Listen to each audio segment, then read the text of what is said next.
கௌதம் வாசுதேவ் மேனன் வந்து தலைவர் ரஜினிகாந்த் அவர்களை பற்றி ஒரு சில விஷயங்கள் பேசியிருக்காரு. அவர் என்ன பேசியிருக்கார் அப்படிங்கிறத பார்த்துட்டு அவருக்கு சில பதில் சொல்ல வேண்டியிருக்கு.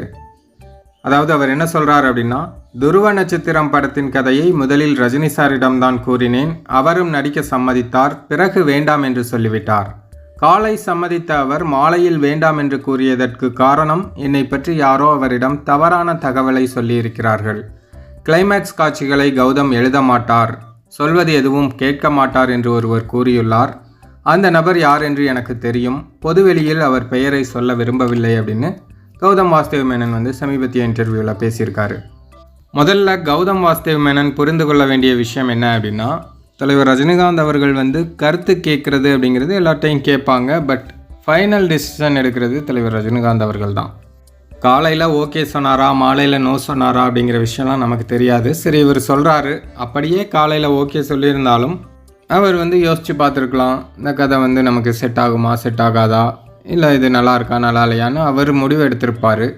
இன்னொருத்தர் சொல்லி தான் அவர் வந்து அந்த முடிவுக்கு வந்திருக்கார் அப்படிங்கிறது இவருக்கு எப்படி தெரியும்? சரி, அப்படியே அவர் சொல்லி தான் வந்திருக்காரு, அவர் பேரும் எனக்கு தெரியுங்கிறாரு. அப்போ அந்த பேரையும் சொல்லிட்டு போக வேண்டியதானே. கௌதம் வாசுதேவ் மேனன் வந்து தலைவரை பற்றி பேசும் சில வீடியோக்களில் நம்ம பார்க்கும்போது அவர் வந்து தலைவர் மேலே ஏதோ ஒரு காண்டில் இருக்கார், ஒரு வன்மத்தை கக்குறாரு அப்படிங்கிற விஷயம் மட்டும் நல்லாவே தெரியுது. ஏன்னா கொஞ்ச நாளைக்கு முன்னாடி ஒரு பேட்டி பார்த்தேன். தலைவர் கூட நீங்கள் படம் பண்ண போகிறீங்கன்னு ஒரு டாக் வருது அப்படின்னு கேட்கும்போது, தலைவரா, யார் தலைவர், எந்த தலைவர் அப்படின்னு கேட்குறாரு. அதே போல் தல அஜித் அவர்கள் பற்றி கேட்கும்போதும் தலையா, எந்த தலை அப்படிங்கிறாரு. சரி, இவருக்கு இந்த பட்டப்பெயர்கள்லாம் பிடிக்காது போல் அப்படின்னு நம்ம நினச்சோன்னா, விஜய் படத்தை பற்றி பேசும்போது ஒரு மேடையில் இவரே தளபதி அப்படின்னு விஜயை குறிப்பிடுறாரு. அப்போது அவருக்கு மட்டும் பட்டப்பெயர் வச்சு சொல்வாராம். தலைவருக்கு தலை இந்த மாதிரி சொன்னோம்னா இவர் வந்து யார் அப்படின்னு கேட்பாராம். இதிலேருந்தே தெரிஞ்சுக்கலாம் இவர் வந்து தலைவர் மேலே வந்து எவ்வளோ ஒரு வன்மத்தை கக்குறாரு, எவ்வளோ ஒரு காண்டில் இருக்கார் அப்படிங்கிற விஷயம்.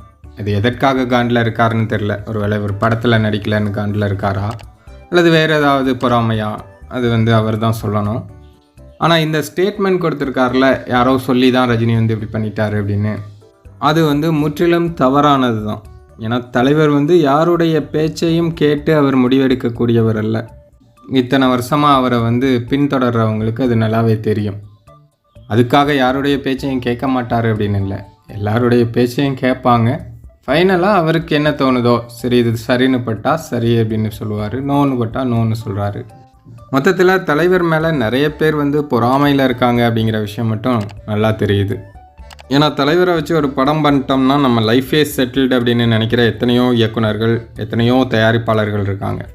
அந்த வாய்ப்பு நமக்கு கிடைக்கலையே அப்படிங்கும்போது ஒரு ஆதங்கம் வரும்ல, அதை தான் கௌதம் வாசுதேவ் மேனன் வெளிப்படுத்திகிட்டு இருக்காரு.